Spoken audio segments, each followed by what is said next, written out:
Luz y sal, queridos hermanos. Vamos a comenzar nuestra clase poniéndonos en las manos de Dios y pidiendo que nos mande su Espíritu Santo para que podamos comprender este tema tan especial, uno de los temas quizás más complicados de nuestro primer curso de Escuela de Pastoral.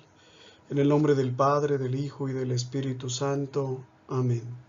Y sí, como lo están viendo, el día de hoy vamos a hablar del misterio de los misterios, del misterio de la Santísima Trinidad, del misterio más importante de nuestra fe, de lo que distingue a la fe cristiana de la fe judía o la fe islámica.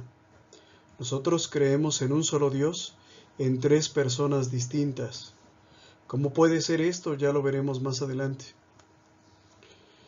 Entonces, nuestra lección se titula La Santísima Trinidad.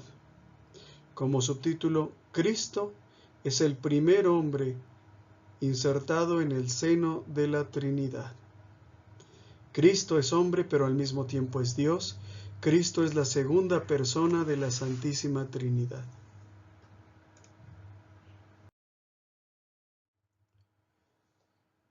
Antecedentes, veíamos la clase pasada, hablábamos del misterio de la encarnación. ¿En qué consiste el misterio de la encarnación?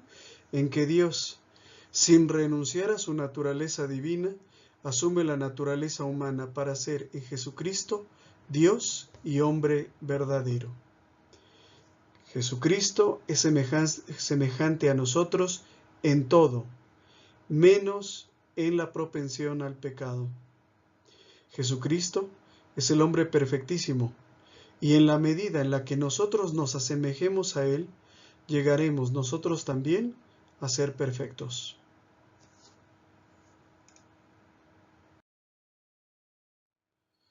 Bueno, pues ahora vamos a intentar considerar a la persona de Cristo en cuanto a Dios. Ya lo habíamos considerado en cuanto a hombre, esta vez lo vamos a considerar en cuanto a Dios. Y este es, pues, como decíamos hace un momento, el misterio de los misterios, el misterio de la esencia de Dios, al que llamamos el misterio de la unidad y Trinidad divina. Un solo Dios en tres personas distintas. Quiero desde ahorita ya enfatizar que probablemente muchos de ustedes no entiendan este tema. Para ser sinceros, tampoco yo acabo de entenderlo. Sin embargo, voy a tratar de explicarlo de la mejor manera posible. ¿Sí? No podemos entenderlo plenamente porque si nosotros pudiéramos entender la esencia de Dios, significa que somos superiores a Dios. Hay una historia que a mí me gusta mucho de Henry Ford, el primer fabricante de vehículos en serie que ha existido en el mundo, el famoso Ford Modelo T. Se dice que en alguna ocasión, yendo por la calle, Henry Ford, manejando su Ford Modelo T, vio a otro Ford Modelo T estacionado, aparcado a un lado de la calle, descompuesto. Henry Ford se detiene, se baja de su vehículo, va con la persona que estaba tratando de reparar su vehículo y comienza a darle algunas ideas, ¿verdad?, respecto a lo que podría hacer para que ese vehículo volviera a moverse. Y la persona extrañada le dice, bueno, pero ¿tú cómo sabes tanto de este vehículo, no? Y le dice a Henry Ford, es que yo lo diseñé. O sea, de cada pieza que está ahí, yo sé sus medidas, yo sé de qué material está hecho, yo conozco absolutamente todo respecto a este coche, porque yo lo hice.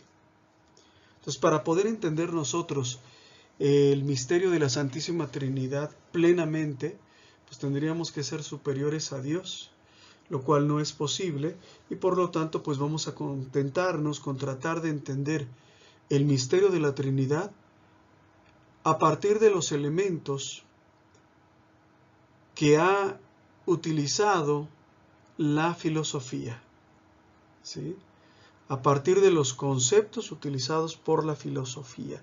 Vamos a entender el misterio de la Trinidad al modo humano, tanto como puede un ser humano. Primero tenemos que hacer una serie de precisiones en el lenguaje.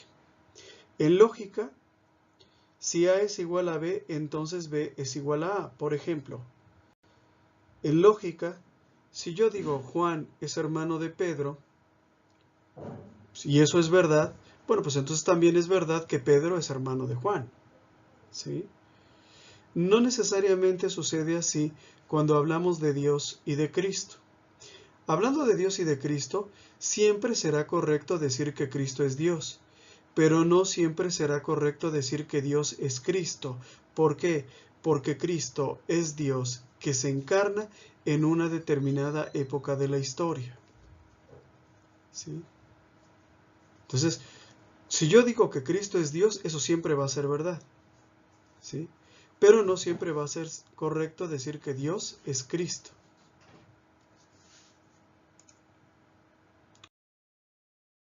Y bueno, hay una serie de conceptos muy útiles para comprender el misterio de la Santísima Trinidad.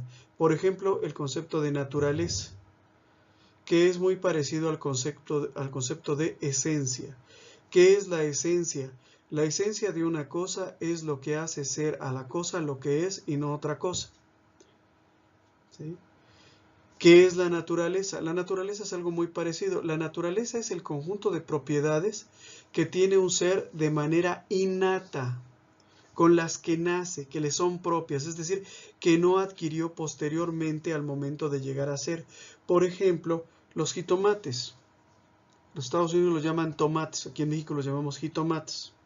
Bueno, los tomates.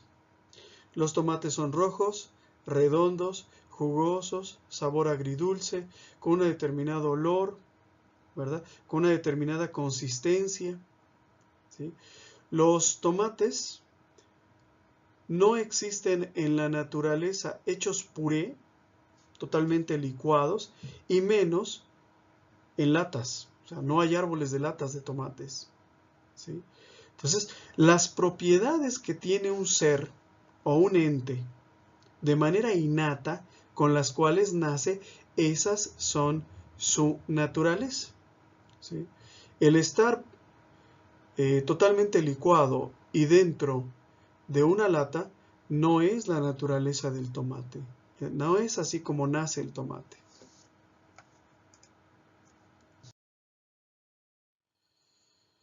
¿Por qué es importante esto? Porque en Dios, todas las propiedades que Dios tiene, ¿sí?, subsisten desde la eternidad. No las consiguió a partir de un cierto punto. Por ejemplo, la omnipotencia, la omnisciencia, no fue algo que Dios conquistó o que se ganó en un cierto punto y que antes no tenía o tenía menos. Las propiedades de Dios subsisten desde la eternidad. En el hombre es diferente, ¿verdad? En el hombre, la naturaleza son propiedades obtenidas con el principio mismo del ser. Por ejemplo, la vida, ¿verdad? Por ejemplo, pues los rasgos físicos, el color de ojos, ¿sí?, las capacidades intelectuales. El hombre puede también adquirir otras propiedades por influencia del medio. Por ejemplo, algunos de nosotros no somos tan blancos ahora como cuando nacimos. Evidentemente el sol ha hecho su trabajo, han aparecido manchas en la piel, nuestro color de piel se ha vuelto hasta cierto punto oscuro, ¿verdad? Por lo menos en algunas partes del cuerpo que están más en contacto con el sol. Entre las criaturas puede haber tantas naturalezas como individuos. ¿Por qué? Porque cada individuo es enteramente diferente a los otros. Unos, ¿verdad?, pues tienen ciertos rasgos físicos. Otros tienen unas capacidades diferentes, ¿no? Unos tienen mejor visión, otros no tan buena, otros son ciegos, unos son más altos, otros menos altos. Unos tienen mayor inteligencia, unos tienen un temperamento más reflexivo, pacífico, otros pues son más, digamos, iracundos, ¿no? Un temperamento más fuerte. Pero en Dios hay una sola naturaleza, una sola esencia. ¿Cuál es? La naturaleza divina. Ser omnipotente, ser omnisciente, ser eterno, etcétera, etcétera. No hay muchas naturalezas en Dios, solo una.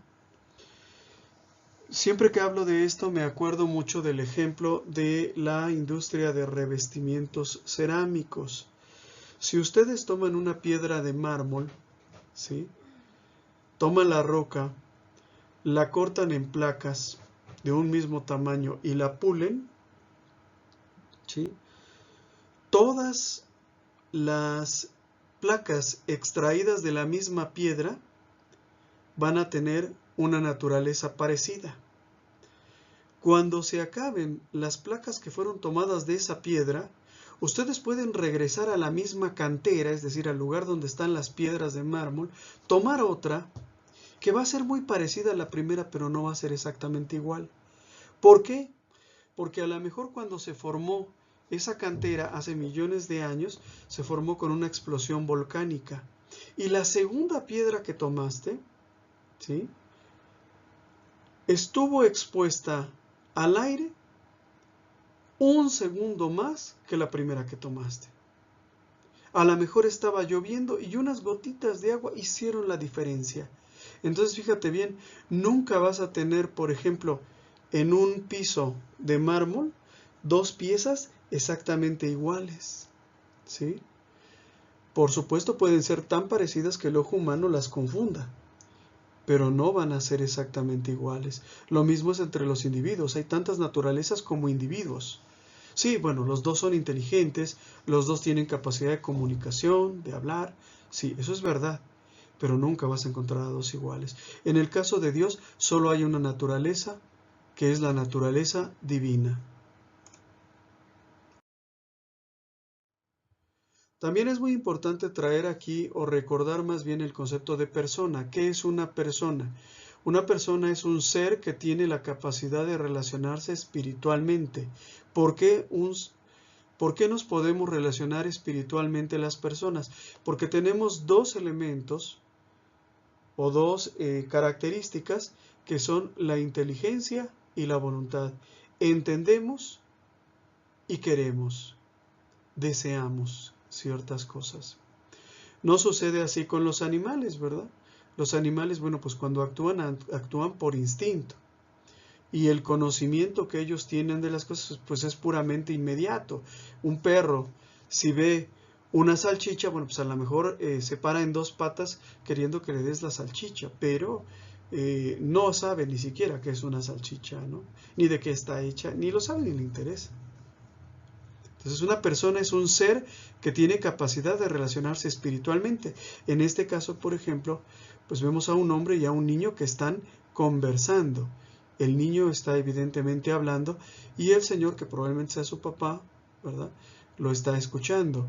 Dios, el Dios en el que nosotros creemos, también es un ser personal. El Dios en el que nosotros creemos no es una fuerza de la naturaleza, no es un acontecimiento de la vida, como podría ser la misma vida o la misma muerte. El Dios en el que nosotros creemos es una persona. Puede hablar, puede comunicarse, puede relacionarse espiritualmente.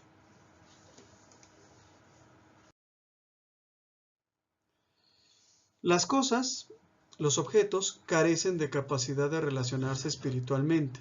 Los animales tienen una capacidad de relación puramente material y sumamente elemental. Se relacionan, por ejemplo, para la reproducción, para comer, etc. Y todo gira en torno a la inmediatez de la comida o en torno a la inmediatez de la reproducción. No se relacionan para otra cosa.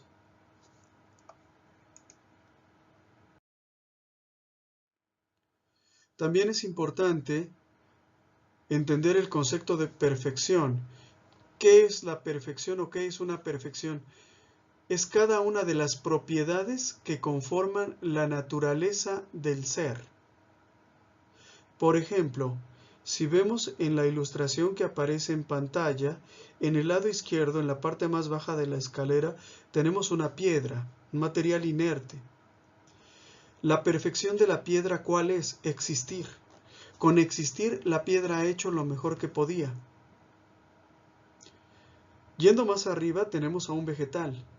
El vegetal, al igual que la piedra, existe, pero tiene una perfección que la piedra no tiene, que es vivir. El vegetal es un ser vivo.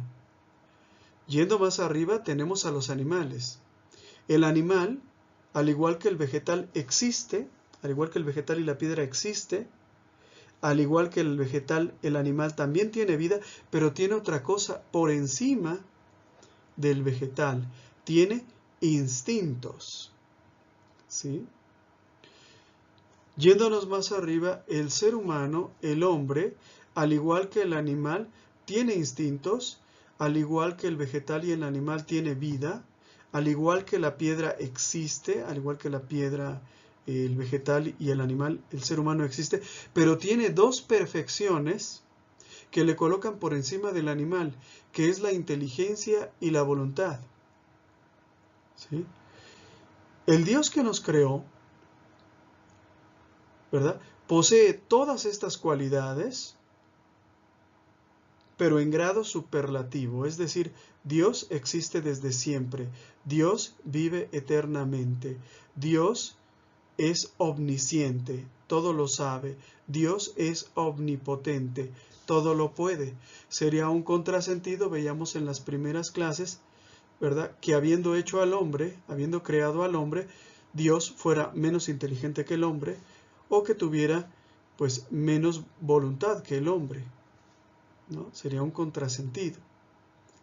Dios tiene todas las perfecciones en grado superlativo, incluyendo la del existir, la del vivir, la de la inteligencia y la de la voluntad. También es importante tomar en cuenta el concepto de origen, procedencia o procesión.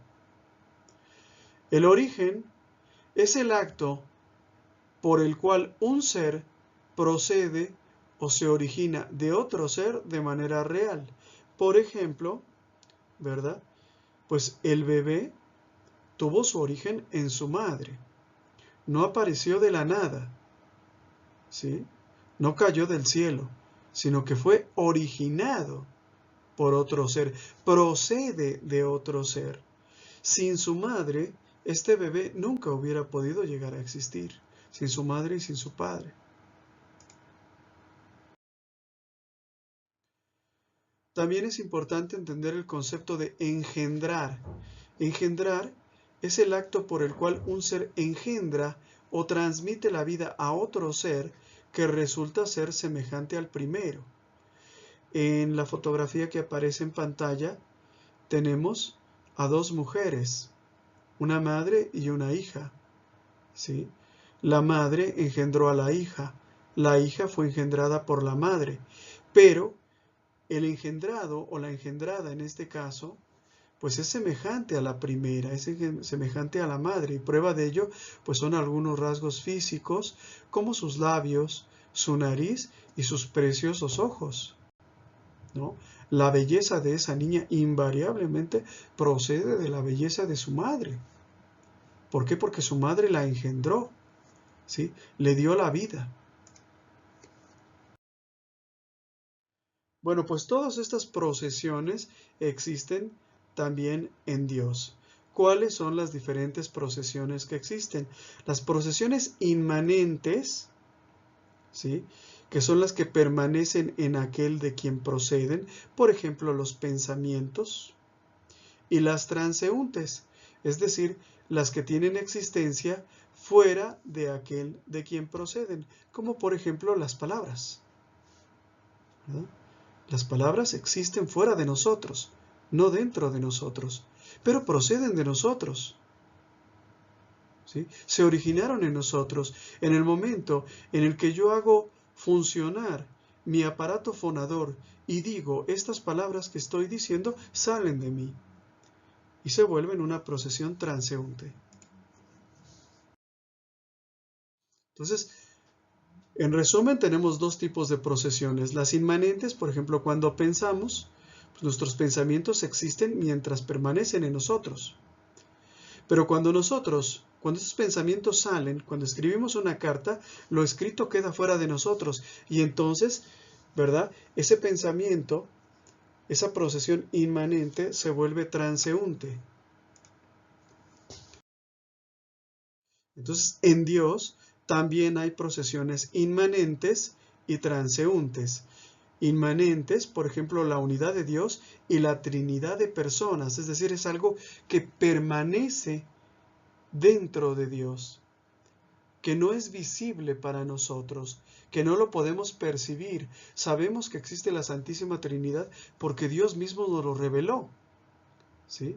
Porque forma parte del misterio de Dios que Él nos ha revelado. Pero si Él no nos hubiera revelado, nosotros no lo sabríamos. Y también en Dios hay procedencias transeúntes, cosas de Dios que podemos ver, que podemos tocar. Por ejemplo, la creación misma, los árboles, las plantas, las piedras, las personas, ¿sí? O, por ejemplo, la manutención del universo, lo que llamamos la divina providencia, el orden entre el día y la noche, el frío y el calor, las estaciones del año, ¿sí? Los ciclos del sol y de la luna, pues indican que hay un orden, y ese orden del universo es una procesión transeúnte de Dios. Y el gobierno del universo, pues sería el resumen de lo que acabamos de decir. Dios gobierna el universo, y eso lo podemos ver. En el universo hay orden, ¿sí? No existe, por ejemplo, que haya un día que dure 6 horas, otro que dure 12, otro que dure 46, otro que dure 2. O sea, no hay un orden en el universo. Las estaciones del año son una señal de que hay un orden en el universo. Entonces, en todas las procedencias tenemos dos términos. Uno es el que da origen y otro es el originado.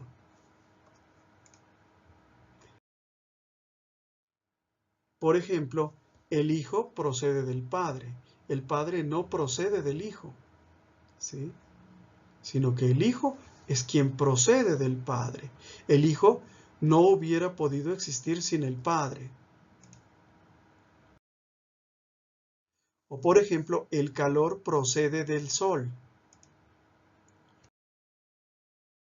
Un arroyo procede de un río. Los arroyos son brazos de los ríos. Pequeños ríos, si lo quieren ver así. Entonces, esto nos lleva a otro concepto que es el concepto de relación. ¿Qué es la relación? Es el accidente por medio del cual se establece un orden o referencia entre los términos de una procedencia, de manera que la relación hace que se distingan uno de otro, ¿sí? Toda procesión tiene dos polos. A esa distinción que podemos hacer entre los dos se le llama relación. Por ejemplo, el sol es el que da origen. El calor es el originado. Aquí tenemos una relación de origen entre el sol y el calor. El sol es el que origina, el calor es el originado. O por ejemplo, entre un padre y un hijo. El padre es el que engendra, el hijo es el engendrado. Aquí tenemos una relación de generación entre el padre y el hijo. El padre engendra, el hijo es el engendrado. Dicho lo anterior, ya contamos con los elementos, con los instrumentos para comenzar a abordar el tema de la Santísima Trinidad. Como les decía al principio, se los vuelvo a repetir, pues lo vamos a tratar de entender al modo humano, pero debemos de enfatizar siempre que la Trinidad es un misterio. Es el misterio de la esencia de Dios. ¿En qué consiste este misterio? En que contrariamente a lo que sucede entre los hombres, en Dios hay tres personas perfectamente distintas en la unidad de una sola naturaleza, por lo que las tres divinas personas son enteramente iguales, al mismo tiempo que la distinción de cada una es perfecta. Un solo Dios en tres personas distintas, una sola naturaleza, tres personas distintas.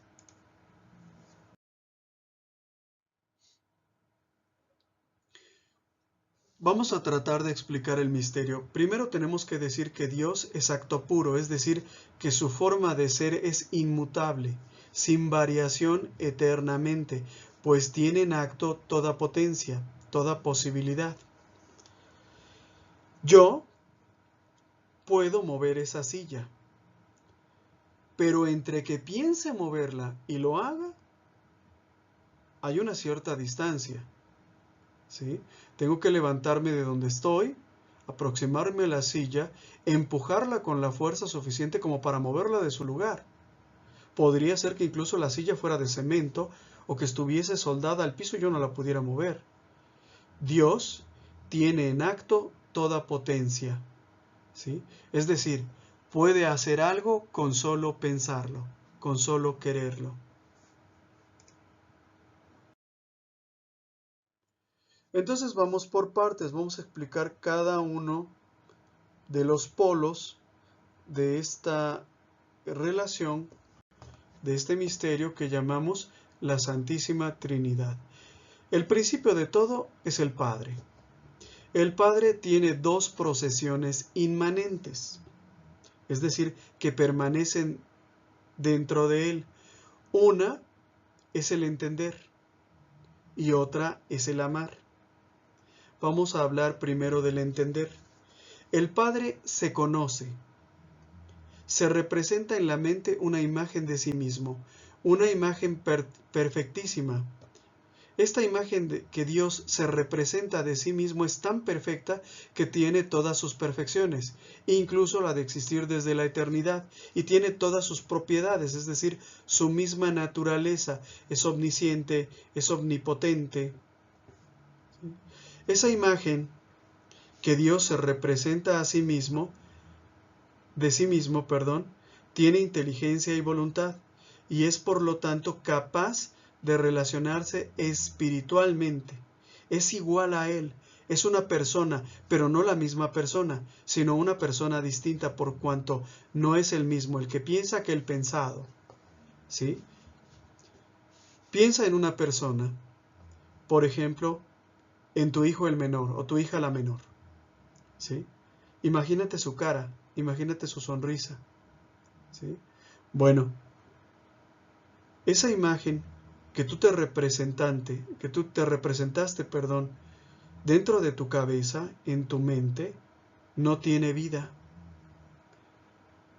Pero si Dios hubiera pensado en sí mismo, es decir, si hubiera hecho una imagen mental de sí mismo, esa imagen sería tan perfecta que tendría vida. ¿Sí? Eso es lo que estamos tratando de decir.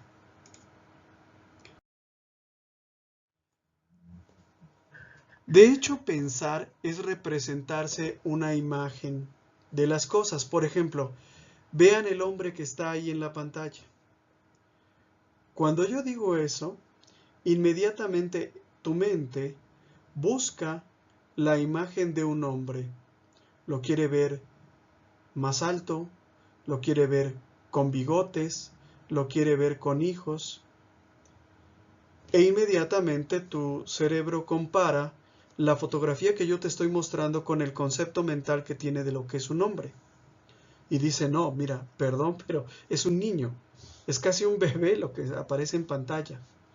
Bueno, pues Dios puede representarse de sí mismo una imagen tan perfecta. Imagínense que lo que hay en el espejo es lo que el niño está pensando. La imagen que Dios se representa de sí mismo es tan perfecta que tiene vida, que existe eternamente, que tiene todas las propiedades de Dios. Es omnisciente, es omnipotente, es santo. ¿Sí? En el caso de la fotografía que aparece en pantalla, ningún espejo es perfecto, ¿verdad? Es decir, los espejos tienen imperfecciones, ¿verdad? Que hacen que no sea perfecta la imagen, pero en Dios la imagen que Él se representa de sí mismo es tan perfecta que tiene vida, que existe desde la eternidad y que tiene las mismas propiedades de Dios.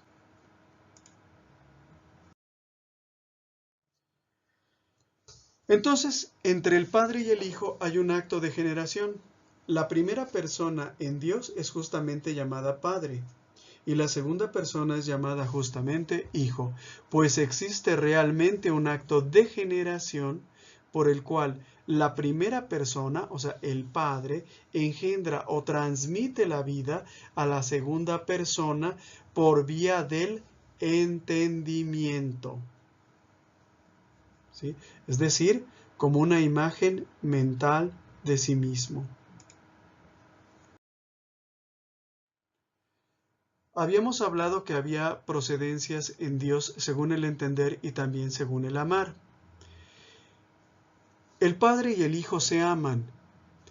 El amor mutuo que existe entre el Padre y el Hijo es una expiración activa. Sale de ellos, se proyecta hacia el exterior, pero tiene vida. ¿Sí? Es una expiración activa que está en el Padre y en el Hijo. A esta expiración la llamamos Espíritu Santo. Siendo activa, esta expiración tiene vida, la que procede del Padre y del Hijo como término de amor. El amor entre el Padre y el Hijo tiene vida. Y eso es lo que llamamos el Espíritu Santo. Y como procede del Padre y el Hijo, tiene sus mismas perfecciones. No solamente la de vivir desde siempre, sino la omnisciencia y la omnipotencia. Vean ustedes esta pintura ya tiene una cierta elaboración teológica. Vemos al Padre y el Hijo. Si ustedes ven las caras, son totalmente parecidos, ¿verdad? Totalmente. Ni siquiera se ve más viejo el Padre que el Hijo o el Hijo que el Padre. Se confunden inclusive. ¿Sí? Si nosotros vemos, de las bocas de ellos está emanando, está saliendo, por eso decimos que es una expiración activa, es decir, viva, el Espíritu Santo. El Espíritu Santo sale de sus bocas. ¿Sí?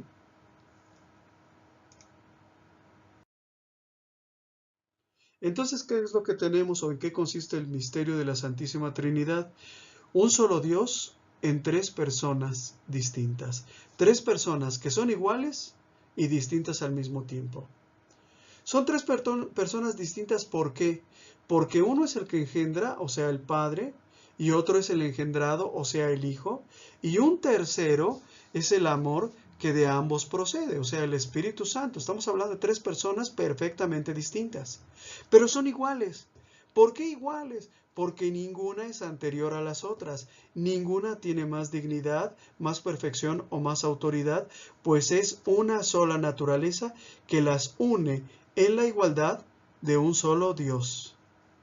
Entonces, iguales y distintas. Para explicar este misterio, los teólogos han utilizado diferentes instrumentos y uno de ellos es precisamente la figura del triángulo equilátero. ¿Sí? Los triángulos equiláteros tienen tres lados y tres ángulos. Tienen un ángulo A mayúscula, un B mayúscula y un C mayúscula. Estos ángulos son iguales. ¿Sí? Todos miden 60 grados. ¿Qué pasaría si uno de estos ángulos, por ejemplo el C, midiera 61? ¿Verdad? No 60, sino 61, que ya no sería un triángulo equilátero. ¿Sí? Lo mismo en Dios.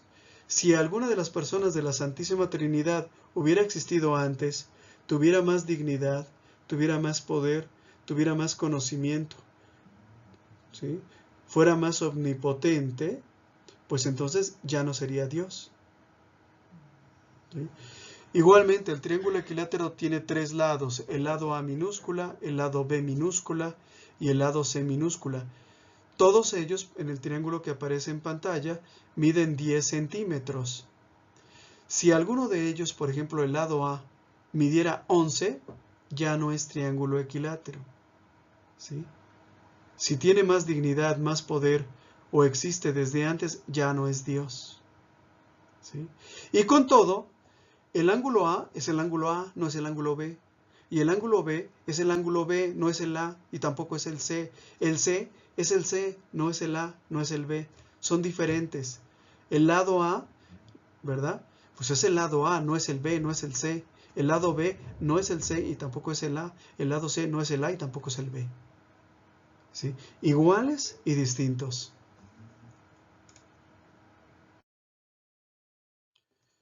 Ahora bien, vean ustedes la ilustración que aparece en pantalla. Esta es la explicación del misterio de la Santísima Trinidad. El Padre no es el Hijo no es el Espíritu Santo no es el Padre tampoco es el Espíritu Santo, pero el Padre es Dios, el Hijo es Dios y el Espíritu Santo es Dios. Un solo Dios en tres personas distintas. Vean ustedes la pintura que aparece en pantalla. Vemos a una persona sosteniendo una figura parecida a la que acabamos de ver, ¿verdad? Esta persona tiene una ropa muy parecida a las ropas sacerdotales. Podemos ver que pues, tiene piernas, tiene dos manos, pero al llegar a la cabeza tiene tres rostros. Son tres personas distintas en un solo Dios, ¿sí? Padre, Hijo y Espíritu Santo. Ahora bien, en cuanto a las procesiones transeúntes, es decir, todo lo que sale de Dios, las tres divinas personas actúan de la misma manera y al mismo tiempo. Nosotros estamos acostumbrados a atribuirle ciertas acciones, ciertas operaciones a diferentes personas de la Santísima Trinidad, pero lo cierto es que todo lo hacen en común, ¿sí? En Dios, las procesiones transeúntes, las que salen de Él, son la creación, el mantenimiento y el gobierno de sus criaturas, lo que llamamos la divina providencia. Pero tenemos que remarcar que toda acción ad extra de la Santísima Trinidad es obra común de las tres divinas personas, aunque los hombres acostumbramos a atribuir determinados actos a cada una de ellas, ¿sí? O sea, no es que la creación haya sido hecha nada más por el Padre y que Cristo y el Espíritu Santo no hubieran tenido nada que ver. No es que nuestra salvación sea una obra de Cristo y que el Padre y el Espíritu Santo nada tuvieron que ver, ¿sí?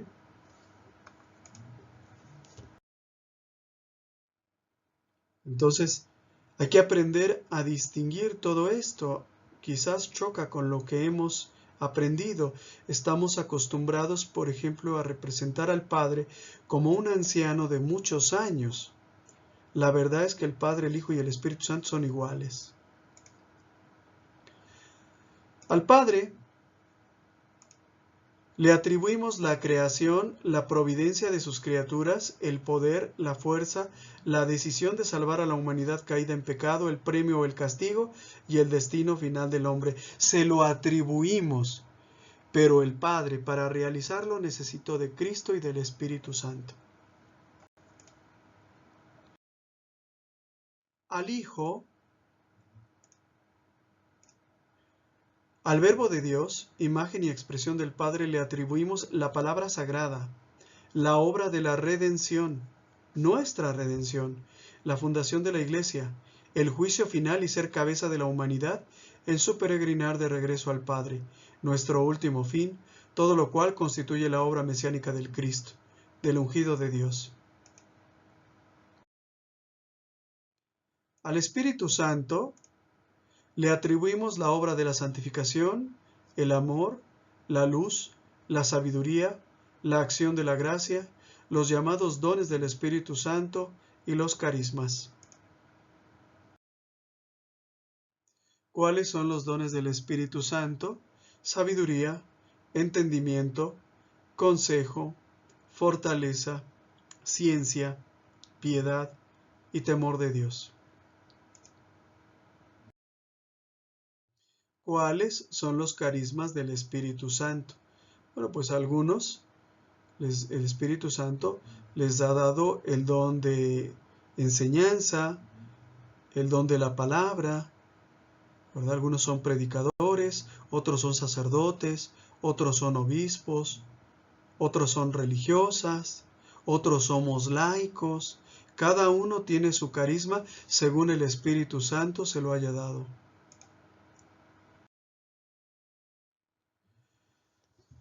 Decíamos hace un momento que las tres divinas personas actúan de común acuerdo y están presentes en todo. O sea, no es que la creación la haya hecho solo Dios.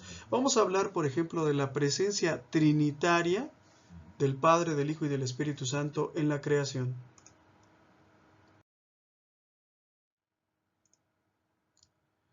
En Génesis capítulo 1 leemos que en el principio creó Dios los cielos y la tierra. Esta forma de expresarse alude a Dios Padre. Sin embargo, más adelante leemos, la tierra era caos y confusión, y el Espíritu de Dios aleteaba sobre las aguas. Aquí ya se nos está hablando del Espíritu Santo, el Espíritu de Dios, que posteriormente nosotros vamos a representar bajo la forma de una paloma. Aclaro, el Espíritu Santo no es una paloma, así lo representamos con base precisamente en estas citas bíblicas, ¿no? El Espíritu de Dios aleteaba, como las aves, sobre las aguas. En Proverbios capítulo 8, por ejemplo, leemos, dice de sí misma la sabiduría, ojo, la sabiduría, la verdad, no es algo, es alguien, ¿sí? Dice de sí misma la sabiduría, desde la eternidad fui fundada, desde el principio, antes que la tierra, cuando no existían los abismos, fui engendrada. Ahora bien, San Pablo nos dice que la sabiduría de Dios es Cristo. En la primera carta a los Corintios, San Pablo dice, nosotros predicamos a un Cristo crucificado, escándalo para los judíos, necedad, tontería para los gentiles, mas para los llamados lo mismo judíos que griegos, un Cristo, fuerza de Dios y sabiduría de Dios.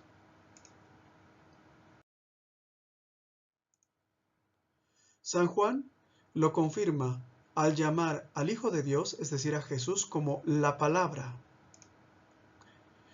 Nosotros sabemos que que Dios, cuando creó el cielo, la tierra y todo lo que existe, lo creó, según la Biblia, por medio de un hágase, es decir, por medio de una palabra. Bueno, pues Cristo es ese hágase. Cristo es la palabra creadora de Dios. ¿Sí? Cristo es la palabra de Dios hecha carne. El apóstol San Juan lo dice de la siguiente manera, en el principio existía la palabra y la palabra estaba con Dios y la palabra, o sea, Cristo, era Dios. Ella estaba en el principio con Dios. Todo se hizo por ella y sin ella no se hizo nada de cuanto existe. También la unidad de Dios nos ha sido revelada en la Sagrada Escritura. Nosotros conocemos el pasaje del libro del Génesis donde Dios crea al hombre, ¿verdad?, por medio de una actividad similar a la de un alfarero. Dios toma lodo, barro, dice la Escritura, moldea una figura y le infunde vida, ¿sí? Pero observemos el lenguaje que utiliza. Y dijo Dios, hagamos al ser humano a nuestra imagen y semejanza. Y en otra parte del libro del Génesis, dijo Yahvé, he aquí que el hombre ha venido a ser como uno de nosotros.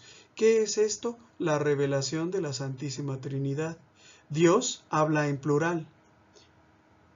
Entonces, la pregunta es, cuando Dios dice, hagamos al ser humano nuestra imagen y semejanza, ¿a quién le dice hagamos? Pues al Hijo y al Espíritu Santo. Y también tenemos en la Sagrada Escritura testimonios de la divinidad de Cristo.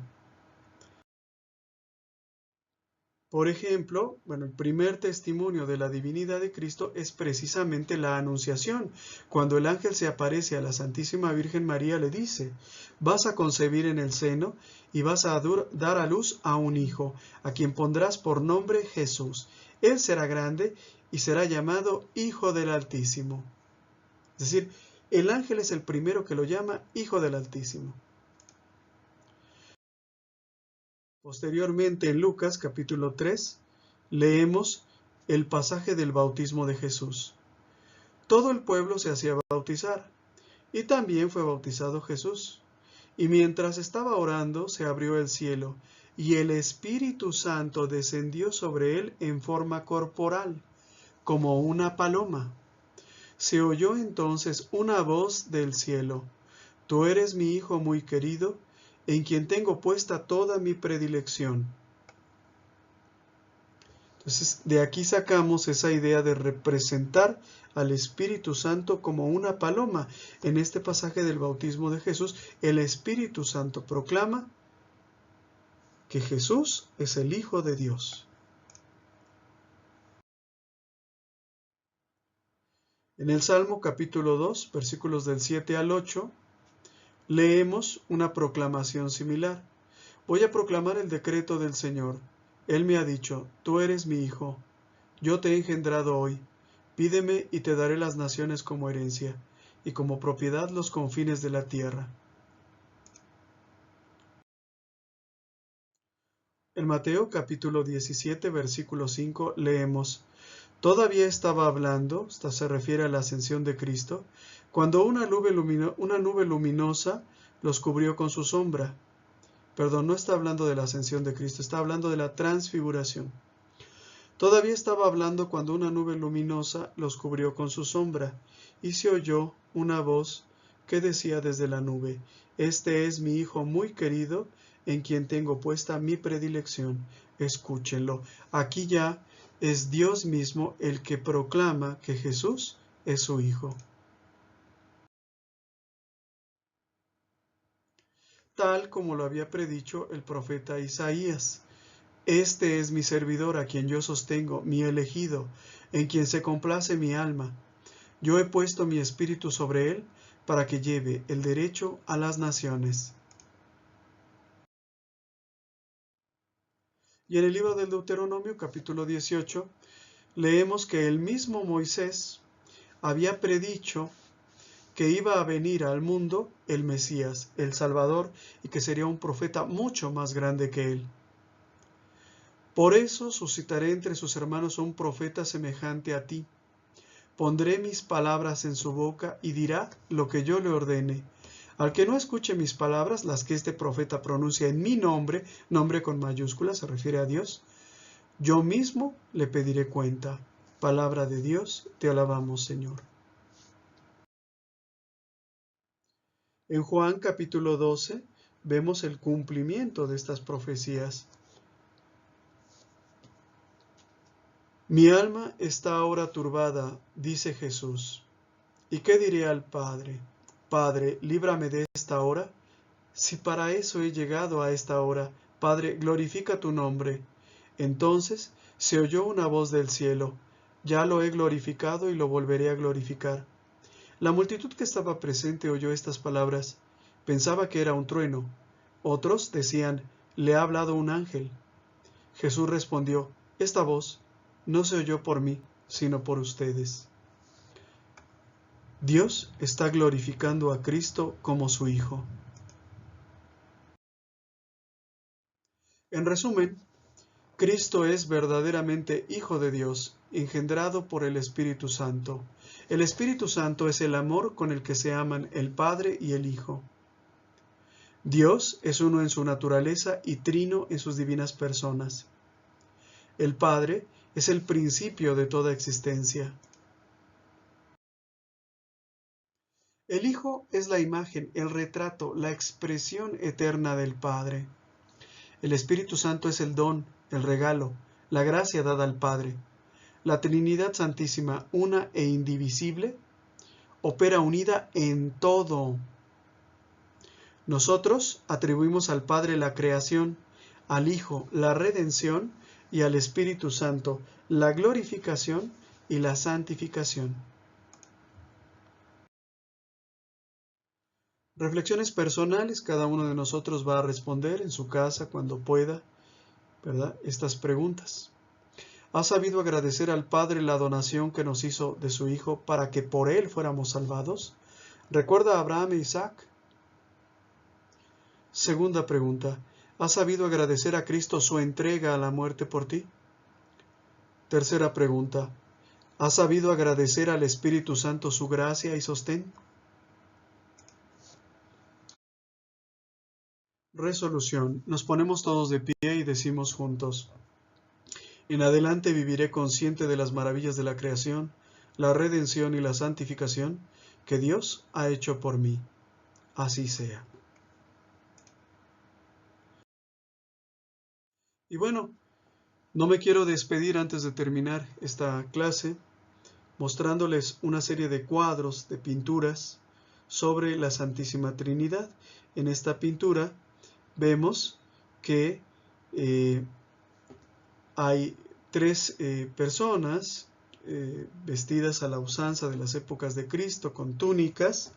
Los colores son diferentes, pero los rostros, el cabello, ¿verdad?, los rasgos faciales son enteramente los mismos. También vemos cambio en sus manos. Una mano, posiblemente la del Hijo, señala hacia abajo. Otra señala hacia arriba, ¿verdad? Y otra, pues está más o menos como que término medio. Esta es la forma como típicamente representamos a la Santísima Trinidad, al Padre como un anciano de muchos años, sosteniendo entre sus manos el cetro, ¿verdad? Y bueno, el mundo en sus manos. A Jesús sosteniendo la cruz, por medio de la cual nos redimió de nuestros pecados, sosteniendo también la palabra de Dios, y al Espíritu Santo, del cual emana luz. Esta otra, bueno, es muy parecida a la primera que vimos, ¿verdad? De hecho, la primera que vimos pues está basada en esta otra. Esta es otra representación de la Santísima Trinidad. Tres reyes, ¿verdad? El rostro es el mismo, cambia la vestimenta, pero el rostro es el mismo, la cara, los ojos, la corona es exactamente igual, la aureola, ¿verdad?, que es señal de poder, de santidad, es exactamente la misma. Esta es una pintura en un convento, esta ya la habíamos visto antes, es la Santísima Trinidad, una sola persona, perdón, son tres personas en un solo Dios. Si ustedes se fijan, el tronco, las manos, son de una sola persona, es decir, aquí lo que se quiso representar es un solo Dios en tres personas. Al llegar a la cara, pues vemos que es la misma cara, pero como triplicada. Casi parecería, diríamos ahorita, un error de edición, pero no. O sea, lo que quiere aquí explicar es el misterio de la Santísima Trinidad. Incluso el pintor acompañó esta pintura de una explicación, ¿no? Es un triángulo equilátero. En cada uno de los ángulos tenemos Padre, Hijo y Espíritu Santo, y una explicación parecida a lo que yo les daba, ¿no? El Padre no es el Hijo no es el Espíritu Santo no es el Padre. Sin embargo, el Padre es Dios, el Hijo es Dios y el Espíritu Santo es Dios. Esta es otra representación parecida, ¿verdad? Aquí tenemos a tres reyes con las mismas ropas, ¿verdad? Son prácticamente, pues no son las mismas ropas, de hecho. Solamente uno de ellos tiene un cetro, probablemente sea el Padre. Las coronas son las mismas, los rostros son los mismos, la barba, el cabello es el mismo. Esta es otra representación también muy antigua de la Santísima Trinidad. Vemos a un solo Dios en tres personas distintas. Vemos la cara, ¿no?, cómo está dividida en tres partes. Igualmente, un solo Dios en tres personas distintas. Esta es otra representación ya un poco más estilizada. Vemos a las tres divinas personas vestidas igual, con la misma cara, la misma barba, pero uno de ellos es el que tiene el cetro, ¿sí? Y en las ropas están distinguidas cada una de las divinas personas. En una hay un cordero, es el Hijo. En otra un triángulo equilátero, es el Padre, y en otra una palomita, pues es el Espíritu Santo. Igualmente, esta es muy parecida, ¿no? Es una combinación de las anteriores. Tenemos a 3 reyes vestidos, en un trono, sobre ángeles, vestidos igual, el mismo rostro, pero, ¿verdad? Uno de ellos tiene una cruz en la mano, el otro de ellos tiene luz en su mano, y en la ropa tienen como una especie de prendedor. En uno hay un cordero, probablemente es el hijo, en otro no se alcanza a ver bien qué es, ¿verdad? Pero pues probablemente se trate del Padre y el Espíritu Santo. Esta es otra representación igual a las anteriores, ¿verdad? Solamente varía que aquí la ropa de cada una de las personas de la Santísima Trinidad, pero la cara es la misma, ¿sí? Todos tienen un triángulo equilátero como aureola, ¿verdad? Como un resplandor sobre sus cabezas, es un triángulo equilátero. Y en la ropa uno tiene un cordero, otro tiene como un sol y otro tiene como una paloma. Muchas gracias por tu atención, esperamos que este video haya sido de tu agrado. Nuestro trabajo se mantiene gracias a las aportaciones de amigos y benefactores. Si nace de tu corazón hacer alguna aportación y tienes posibilidad de hacerlo, aquí te dejo mis datos bancarios. Si no puedes hacer alguna aportación, con una oración es más que suficiente. Que Dios te bendiga y muchas gracias.